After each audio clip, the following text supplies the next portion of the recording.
여러분 이제 로마서가 이제 하나님의 복음이 사도 바울은 하나님의 복음이 무엇인가 오늘 쭉 설명하면서 성경을 보면 오늘도 이제 구약 성경 또 신약에서 예수님의 부활 이야기를 쭉 나오면서 왜 성경이 이렇게 구약부터 신약까지 또 로마서를 이어가면서 이렇게 오래도록 예수님이 오실 것을 우리가 생각해야 되는지, 그냥 단번에 죄가 임했을 때 예수님이 오셔서 죄를 해결하시면 되지라는 그런 질문을 던질 때 왜 이렇게 역사를 오랜 시간에 구약을 인용하는 역사 속에서 여기에 복음을 설명하는 단계까지 와야 하는가, 이런 질문을 던질 때 몇 가지 이유를 찾을 수 있습니다. 그것은 로마서를 쭉 읽어보면요, 이 하나님이 이 아담이 타락하고 나서 선지자들, 구약 성경이죠. 선지자들 통해서 계속 예수님이 오실 것을 예포하면서 점진적으로 구속의 역사가 일어나는데, 그 역사 속에서 하나님이 그렇게 천천히 그리스도가 오시고 또 성령이 오셔서 부활하셔서 그 사건을 길게 보여주시는 것은 하나님이 인간이 가지고 있는 죄가, 자아가 이 본성의 죄를 폭로하길 원하는 겁니다. 우리가 얼마나 자기중심적인지, 우리가 얼마나 하나님의 말씀을 지키지 못하는지. 그렇죠? 우리는 하나의 말씀이 이렇게 있는데 우리는 그것을 지키기 어려운 거예요. 서로 사랑하라 했는데 네가 서로 사랑함으로 정말 어둠에서 빛으로 왔다는 걸 증명하라라고 말하는 말씀이 있음에도 불구하고 서로 사랑하라는 건 그냥 좋아하는 사람끼리 사랑하는 게 아니라 본성적으로 하나 될 수 없는데 하나 되려고 하는 그 영적인 분투, 이게 서로 사랑하는 거잖아요. 그래서 너희가 서로 사랑함으로 나이가 제자됨을 세상에 보이라는 건데, 우리의 본성은 그게 안 돼요. 그래서 우리의 본성이 얼마나 부패한지를 이 수많은 하나님의 구약의 선지자를 통해서 계속 돌아오라고 말하면서 이런 모습을 우리들에게 보여준다는 거죠. 그러므로 우리들이 볼 때도 우리들의 모습은 한마디로 우리의 본성이 포악하고 우리의 본성이 다혈질적이에요. 그렇죠? 우리가 되게 착해 보이지 않습니까? 오늘 저는 오히려 매일 다혈질적이기 때문에 그냥 제가 모습이 이래요. 저는 팍팍 욱하고 팍팍한데 얌전해 보일 것 같은 사람이 자기를 건드릴 때 욱하거든요. 이렇게 확 나와요, 이게. 여러분 솔직히 보면은 우리 최성희 집사님 착한 것 같지만 싸나울 것 같습니까? 안 싸나옵니까? 엄청 무섭죠, 눈이. 그거 건드리지 마세요. 우리 그 이제 희연자매 같은 경우는 최고로 화낸 게 이렇게 째려보는 거라고 하더라고요. 저는 확 침 뱉어버리지. 저는 엄청 세거든요, 할 때. 근데 착할 것 같은데 그 안에 진승이 살아있는 거예요. 본성이. 한번. 여러분, 이세용 목사님 같은 경우는 착하잖아요. 뺨때기 때리면 이렇게 하겠지만 몰라요, 뭐 안에 뭐가 들어있는지. 동물이 들어있는 거예요. 그래서 여러분, 인간은 자기의 그 죄를 깨닫기 전까지 그 본성대로, 자신의 익숙함대로, 자신의 방식대로 그것을 절대 벗어나지 않는 거죠. 문 열어요. 상관없어요. 저 설교를 안 들려, 이렇게 할 때. 예배할 때 힘들다고 하더라고, 안 해도. 그래서 밖으로 빼서 하세요. 열어놓으셔도 됩니다, 할 때. 그래서 이제 인간이 자기가 선하다고 생각해서 르네상스나 문의 부흥들이나 이렇게 산업혁명이 일어나면서 정말 인간은 자기가 지식을 추구하고 노력을 하면 좀 더 자기가 무능하지 않다, 개선될 수 있다, 이렇게 인간은 생각한 거죠. 자기가 조금만 노력하면. 여러분, 근데 이 로마서는 그렇지 않고 우리의 노력과 우리의 한계와 우리의 모든 몸부림으로 구원을 이룰 수 없을 뿐만 아니라 우리는 서로 사랑할 수 없는 그러한 타락한 본성을 가지고 있다는 그 한계와 부패를, 인간의 자기중심성을 이 로마서 쭉 읽다 보면 그 죄가 나오잖아요. 그게 인간이 가지고 있는 부패가 단지 동성애만 말하고 있는 게 아니라 하나님의 영광과 썩지 않는 것을 바꿔버리는 그런 거 나온다는 거죠. 여러분, 그래서 이 로마서는 이 16세기에 그 존 칼빈이 16세기 사람들을 향하여 칼빈이 이런 말을 했어요. 로마서 주석에 이런 말을 해요. 사람들은 자신이 죄 가운데 잠자고 있어서 의에 관한 거짓된 관념에 미혹되어 자기가 괜찮은 사람이라고 여기기 때문에 자기 자신을 신뢰하고 의지하는 것을 다 잃어버리기 전까지는 자기에게 믿음의 의가 필요하다고 생각하지 않는다. 그러니까 자기가 부패하고 정말 네가 썩을 대로 썩었고 너는 한 사람을 사랑할 수도 없는 그러한 부패한 인생이라는 것을 우리에게 보여주지 않는 한 인간은 자기가 잡고 있는 그 울타리, 가인이 자기 성에 들어갔잖아요. 하나님 내가 막아주겠다고 함에도 불구하고 그런 세계에서 나오지 않는다. 여러분, 그래서 달콤한 정욕이 주는 쾌락들에 중독되고 안일함에 깊이 빠져 있는 것이에요. 하나님의 심판에 대한 두려움에 휩싸이기 전까지는 거기에서 빠져나와 의를 구하려 하는 까닭에 사도는 여기서 이제 이 로마서를 통해서 사람들에게 너희들은 정말 악해. 너희들은 정말 자기중심적이야. 라는 것을 가르쳐 주고 그 자기중심적인 것이 영적인 나태로 나올 수밖에 없다. 영적인 태만. 그러니까 어떤 거죠? 자기 가족에게는 발빠라. 자기 친한 사람에게는 발빨라. 근데 자신이 친하지 않은 그리스도의 형제라고 말하는 사람들에게 영적으로 나태해요. 다가갈 수 없어요. 그것이 죄인 거예요. 죄. 그래서 영적인 하나님의 계명에 게으르게 만드는 거예요. 무관심하게.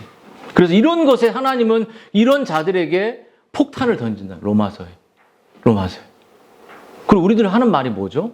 보통 어떤 것들을 할 때 우리들은 지체를 나아가고 지체와 영적인 교제하고 내 삶을 나누는 삶을 하는 것이 쉽습니까? 어렵습니까?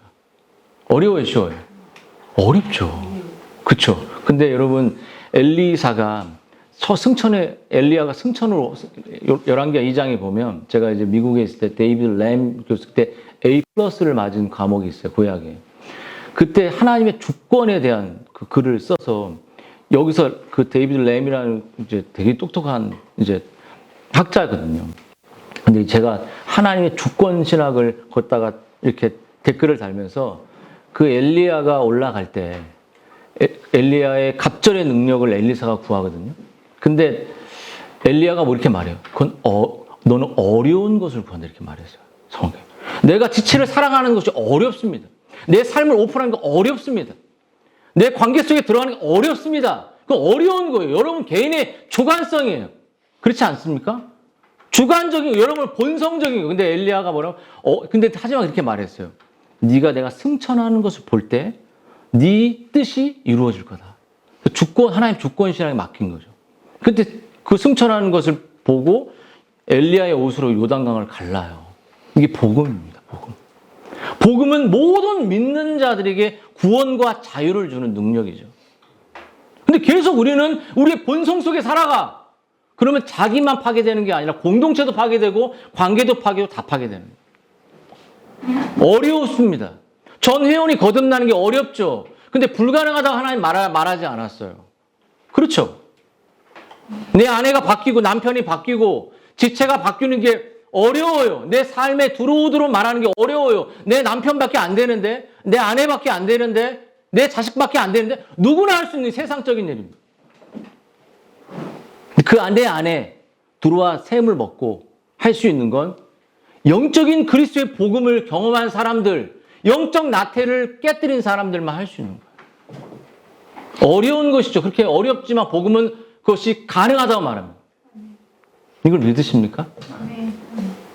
여러분이 어렵다고 말하는 건 불신앙적인 모습이에요. 우리가 말할 때. 저 지체에게 여러분 한번 물어보십시오. 설교하는 게 쉬울까요? 전화 신방하는 게 어려울까요? 설교가 더 쉬워요. 설교를 가볍다고 여기는 게 아니에요.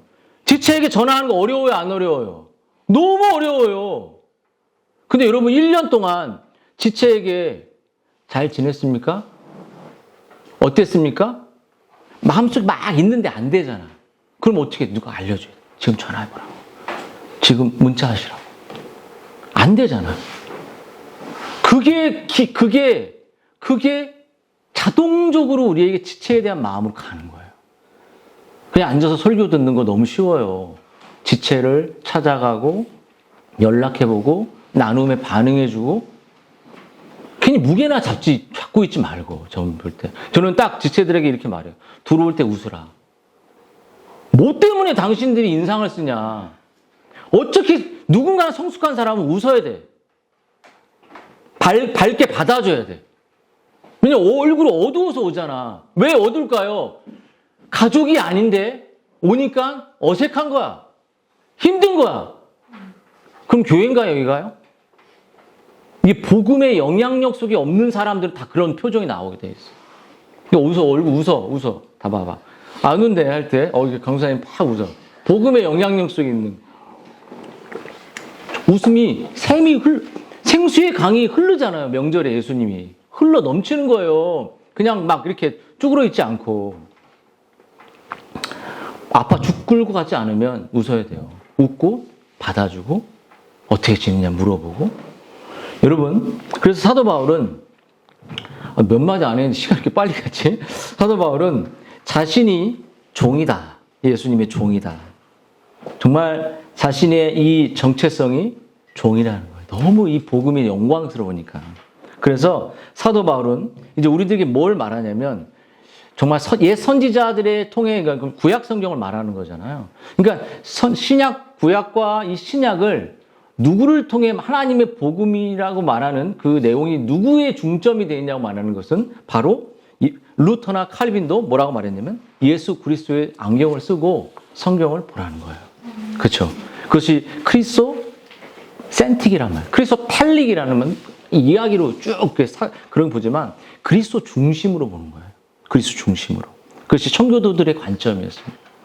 여러분, 그래서 루터는 2절을 해석하면서 여기에 성경을 이해하게 문이 열린다고 말했어요. 모든 것은 그리스도에 관련해서 이해하는 거예요.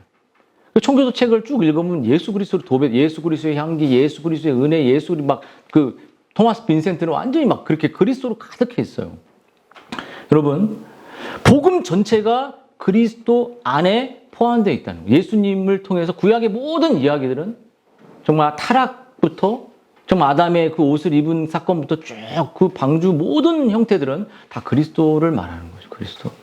그래서 여러분, 이 바울이 이 하나님의 복음, 그리스도 안에서 그 거듭난 지체들이 이렇게 모여드는 그 하나님의 구속의 역사를 쫙 훑으면서 생각했던 건 뭐냐면 정말 거듭난 신자들이 모여서 아름다운 정말 성경적인 교회 가족 같은 교회를 정말 거룩한 공동체를 세우고 싶은 거예요.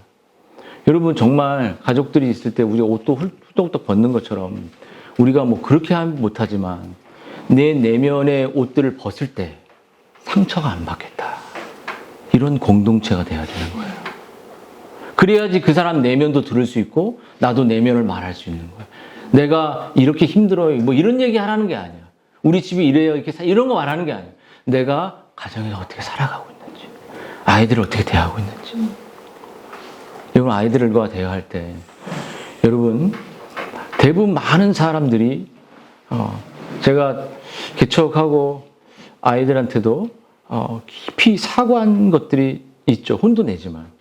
그것은 뭐냐면 내가 아이들에게 영적으로 기도해 주지 못한다는 거예요. 기도가 안 나와요. 내가 부목사 할 때 하도 위선적으로 살아왔기 때문에 아내를 위해, 남편을 위해, 아이를 위해 기도가 안 되는 거예요. 기도를 해줄 수가 없어요. 여러분 정말 자녀를 위해 기도해 주고 있습니까? 어때요? 엄마의 기도를 받고 있나요? 엄마가 눈물로 여러분의 영혼을 놓고 기도해 주고 있나요? 저녁에 침실에 들어갈 때 그렇게 기도해 주고 아빠가 기도해 주고 있나요? 그럼 회개하셔야 돼요, 여러분. 그것을 회개해야지 뭘 회개합니까? 자녀들한테 내가 영적으로 너희에게 진실한 경건의 삶을 보이지 못한 것을 회개하는 거예요. 복음이 폭탄이 떨어질 때 그 자아가 보이는 거죠. 그거부터 안 되면, 가정에서 그거부터 안 되면 외부로 관계 속에서 아예 안 돼요. 가능할 것 같습니까? 가정이 왜 다뤄져야 하냐면 가정에서 아이와 남편과 그 영적인 깊은 태도가 우리의 지체의 태도를 만들어내는 거예요. 착각하지 마세요. 내가 안 된다고 하지 마십시오. 복음이 안 된다고 말하면 성경 부인하는 거예요, 이게. 복음은 된다. 모든 자들에게 구원을 주시는 하나님의 능력이다. 그럼 여러분, 그래서 여러분, 이 성경은 예수님께서 선지자 구약 성경을 통해 이 예언이 완성되었다는 거예요.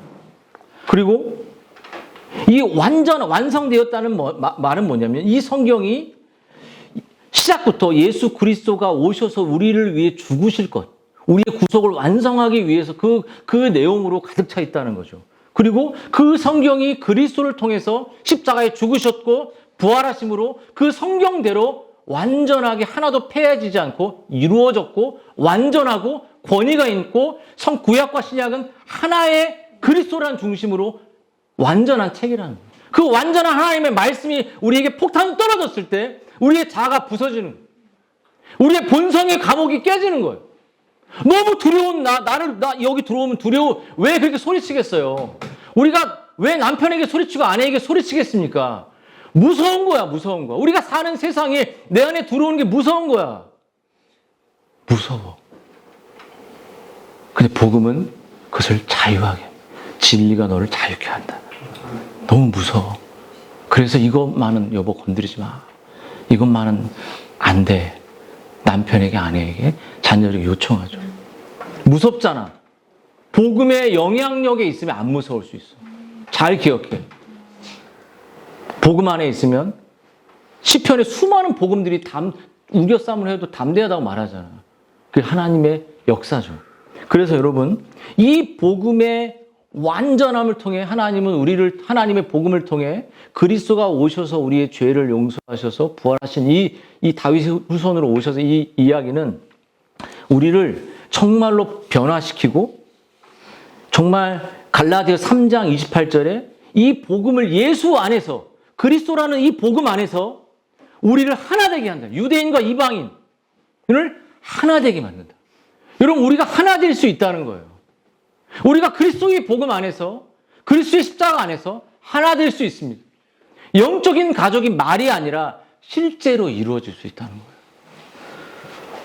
거예요. 아무도 안 믿으시는 거예요. 믿습니까? 네. 여러분, 그래서 이 사도 바울이 로마서를 통해서 우리에게 주는 것은 가족 공동체예요. 무슨 말인지 아시겠습니까? 그리스도의 몸 안에 접붙임 받고 받는 그 가족 공동체를 원하는 거예요. 가족. 여러분이 좋아하는 그 가족 말고, 여러분들이 밥 먹기 쉬운 가족 말고, 우리 지체들이 가족이라고요. 가족이 안 되는 이유는 복음이 문제가 아니라 여러분 내면이 문제인 거예요. 알겠습니까? 왜 무서워해요? 왜 두려워해요? 언제까지? 죽을 때까지? 그 마귀가 그렇게 하는 거죠. 두려워하지 마. 하나님이 우리를 가족을 묶고 가족은 끝까지 지키고 서로를 보호하는 거예요. 여러분, 그래서 여러분, 하나님이 정말 이 복음을 통해서 유대인과 이방인을 하나 되게 하셨다는 건 영적인 막힌 담을 허물어 버렸다는 건 뭐냐면 가족을 만들어 버린 거예요. 여러분, 우리는 실제로 복음이라는 게 뭐냐면 유대인과 이방인은 섞일 수가 없습니다. 그렇죠? 선민 사상으로 있는 그들이 그 잡종들과 어떻게 섞일 수 있겠어요? 우리 잡종들이잖아요.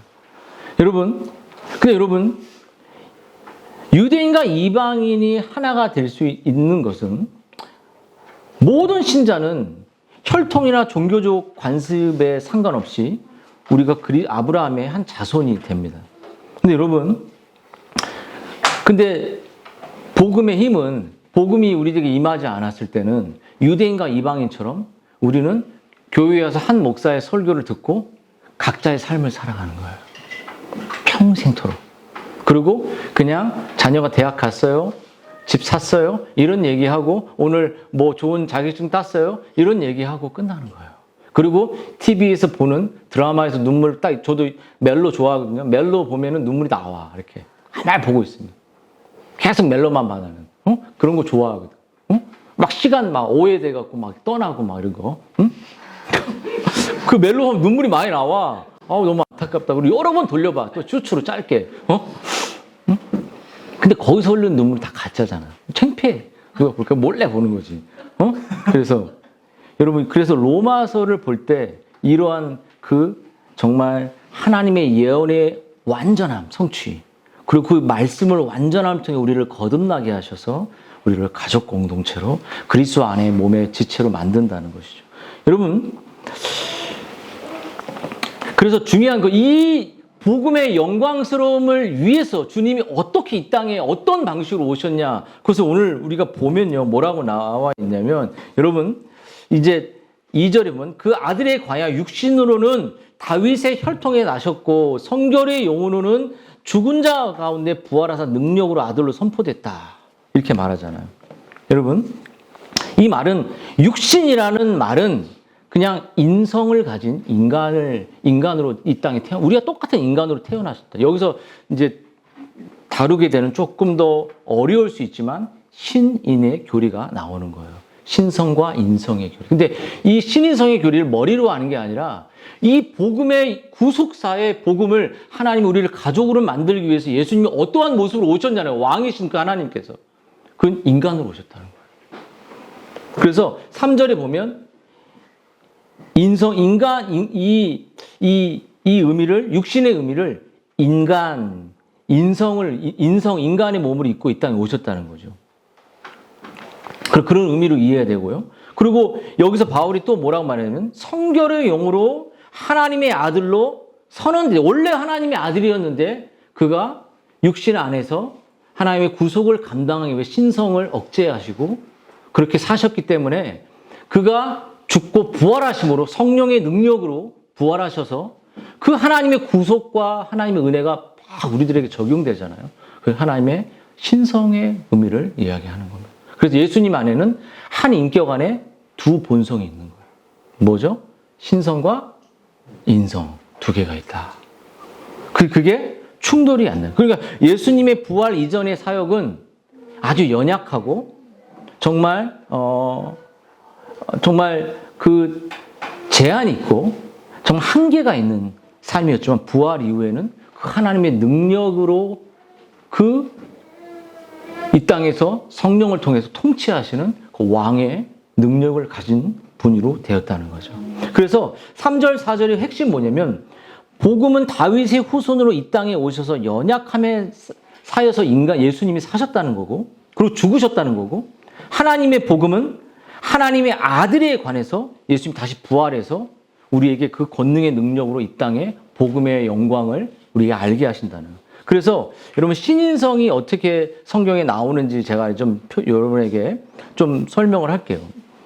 여러분 예수님이 완전한 사람이셨습니다. 그렇죠? 왜냐하면 완전한 사람이시기 때문에 우리의 죄를 대표로 죽으실 수 있는 거예요. 완전히 하나님으로 죽으면 불가능한 일이에요. 그렇다고 하나님이 아닌 게 아니죠. 그래서 여러분 다윗의 혈통이라는 건 유다 지파로 예수님이 인간으로 태어나셨다는 거예요. 그래서 예수님은 자신의 신성과 인성을 그의 사역 속에 동일하게 나타내요. 그래서 로마의 세금 문제를 보면요. 로마에 갈 때 세금을 내야 되는데, 이제 세금을 내야 되니까 세금 돈을 마련할 때 기꺼이 이 로마의 그 법의 제도를 인정함으로 세금을 내십니다, 예수님이. 그래서 이 제자들에게 이제 세금을 징수하니까 그러니까 이 낚시를 해서 거기서 물고기가 잡힐 건데 그 물고기에 동전이 있을 것이다. 돈 한 세계를 얻을 것이다. 그러니까 그 세금을 내는 건 인성의 원칙에 맞춰서 했지만 신적인 능력으로 그 물고기 동전을 만들어내셔서 하시죠. 여러분 예수님이 이 풍랑이는 바다에서 피곤하셔서 주무시잖아요. 그 인성이시죠. 너무 피곤해요. 근데 제자들이 하나님, 예수님 우리를 죽게 돌아보지 않습니까? 라고 말할 때 일어나셔서 그 풍랑을 잠잠케 하시는 것은 하나님의 신적인 능력이죠. 제가 하나 또 신기하게 본 것은 여러분 예수님이 십자가의 강도 사건을 우리가 알잖아요. 여러분 십자가에 달리셨을 때 죄인이 거기 2명이 있었죠. 예수님 그분의 인성 때문에 인간이셨기 때문에 군병들에게 잡혀 모진 고난을 통해 피를 흘리고 극심한 고통을 당하셨습니다. 근데 그와 동시에 신성 때문에 십자가의 옆에 달려 회개하는 강도에게 구원을 선포해버려요. 구원을 주시죠. 신적인 능력이에요. 이것이 구분되지 않고 이걸 혼합되지 않습니다. 그래서 여러분, 제가 이제 그래서 여러분들이 좀 기억해야 될 게 뭐냐면 이 신성과 인성, 예수님 안에 한 인격 안에 두 본성이 있는 것을 여러분이 어떻게 이해해야 되냐면 루터파에 대한 이야기를 좀 해주려고 해요. 성경은 그리스도의 인성은 그의 신성과 연합 덕분에 루터파의 주장이에요.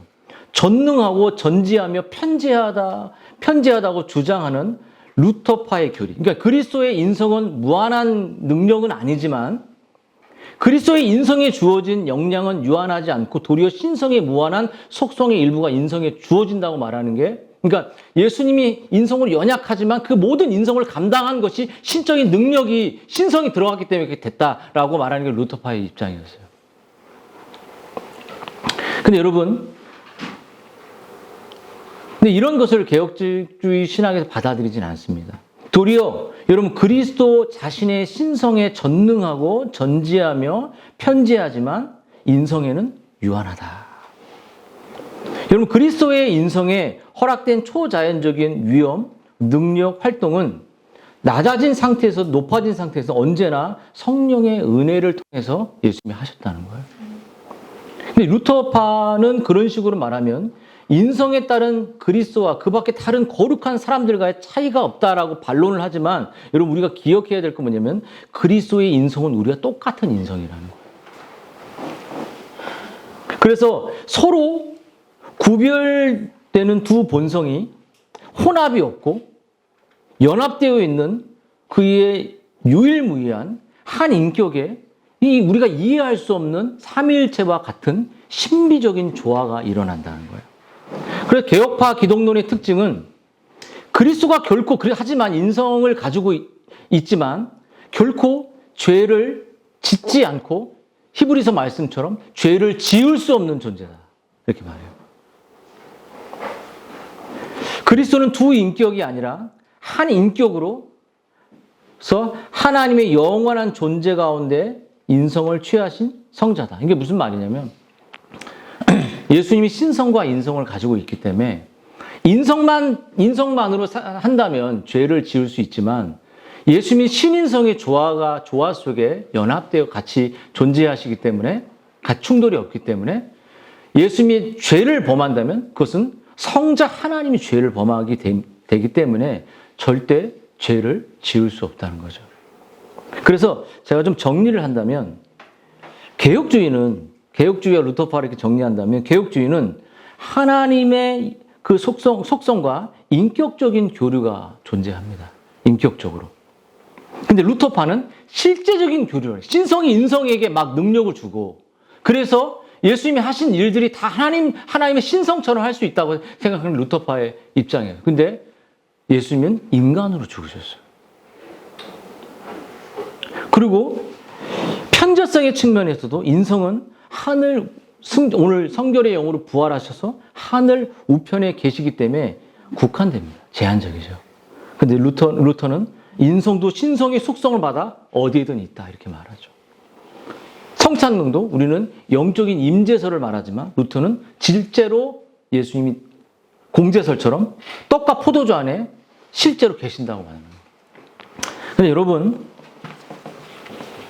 중요한 것은 신인성의 이 교리는 결국은 하나님의 대속, 우리의 죄를 대속하기 위해서 온전한 인간으로 우리를 위해 죽으셨다는 사실.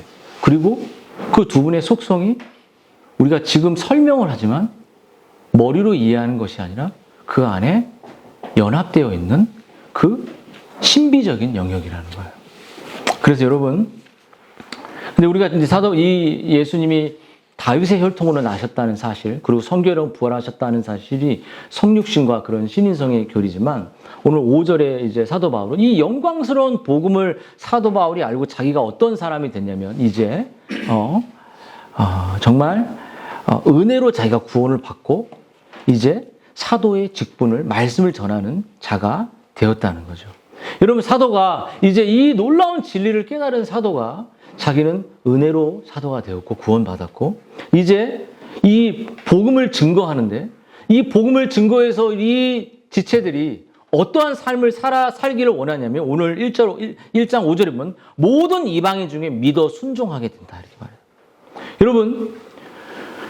여러분 우리들의 삶 속에 이 사도 바울이 복음을 통해 거듭나게 해서 우리 거듭난 신자들이 살아가는 사람은 믿음과 순종이 따라간다는 거예요. 그러니까 뭐라고 말하냐면 믿음 플러스 순종은 구원 이렇게 말하는 게 아니라요. 믿기 때문에 우리는 순종하는 거예요. 어떤 순종? 계명에 순종하는 거죠. 여러분 교회 공동체가 추구하는 하나님의 말씀을 정말 믿고 옳다고 성경적인 원리라고 믿기 때문에 순종하는 거죠.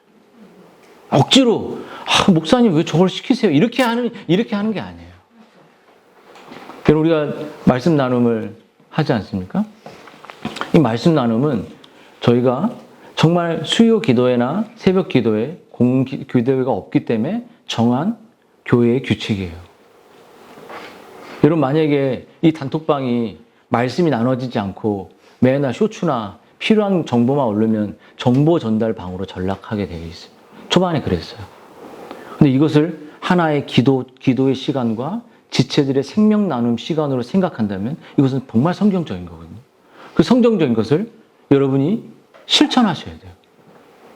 여러분의 개인적인 삶의 기도나 말씀 생활보다 더 가치 있는 것은 그리고 리더들은 가장 먼저 말씀을 나눠야 됩니다. 가장 먼저 지체들의 말씀을 반응해 줘야 돼요.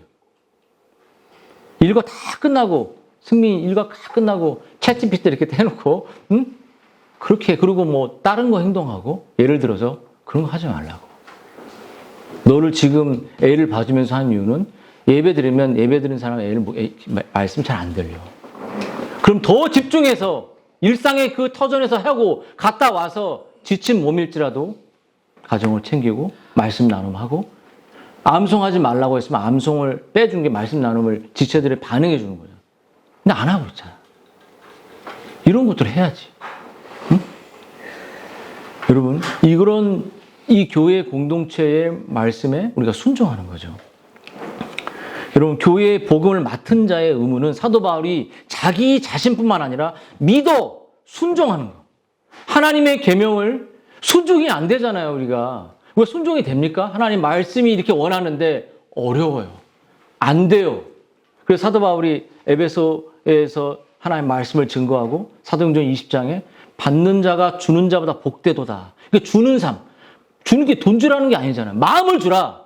시간을 주고 정말 에너지를 주고 내 안에 있는 언어를 주고 내 아까운 시간을 주는 거 너무 어려워요. 그래서 사도 바울이 에베소 장로들과 마지막 떠나면 이제 에베소에 안 가요, 이제. 근데 그 사도 바울이 뭘 했냐면 기도합니다, 그들과. 무슨 말이에요? 내 마음을 주고 시간을 주고 주는 자가 복되다라는 이 말을 실천하기 위해서 뭐가 필요하죠? 오늘 바울은 하나님의 은혜가 필요하다. 여러분, 이 사도의 직분을 감당하고 우리가 내 마음과 내 삶 믿어 순종하고 진리에 순종한 서로 사랑하라. 지체에게 나아가라. 형제 사랑으로 너희가 사망해서 정말 생명으로 간 것을 보이라. 라는 이 말들이 다 계명에 순종하는 거잖아요. 남편과 가족끼리만 좋아하는 게 형제 사랑인가요? 언제든 교회 떠날 수 있으면 그건 뭐 여기 가족 아니에요. 이런 마음 아니잖아요, 우리가요. 여러분, 정말 그래서 이러한 하나님의 은혜로 이 모든 우리의 순종이 가능하다는 사실을 기억하고 여러분 하나님의 은혜를 구하는 거예요. 그 예수님의 이 땅에 인간으로 오신 또 부활하신 우리의 성정을 다 이해하시는 우리의 아픔을 다 이해하시는 그 주님 앞에 은혜를 구하고 은혜만이 정말 우리를 순종이 가능하게 한다. 이게 그래서 은혜를 날마다 여러분 구했으면 좋겠어요. 하나님의 도우심을 구하고. 그래서 여러분 정말 이 사도 바울이 마지막으로 정말 그러면 마지막으로 축복을 하는데 너 6절 7절을 쭉 보면요. 정말 하나님의 사랑하심을 받고 성도로 부른 받은 자들에게 어떠한 축복을 주시냐면요. 어떠한 축복의 이야기를 하냐면 우리는 이방인이나 유대인이나 우리 모두는 하나님의 깊은 사랑을 받은 자다. 이렇게 말해요. 여러분 예레미야 3장 31장 3절에 보면 이렇게 말해요. 내가 영원한 사랑으로 너희를 사랑하기에 인자함으로 너를 이끌었고, 주님이 영원한 사랑으로 그리스도 안에서, 그리스도가 이 땅 가운데서 여러분 한 명을 위해서 인간의 몸을 입고 오신 거예요.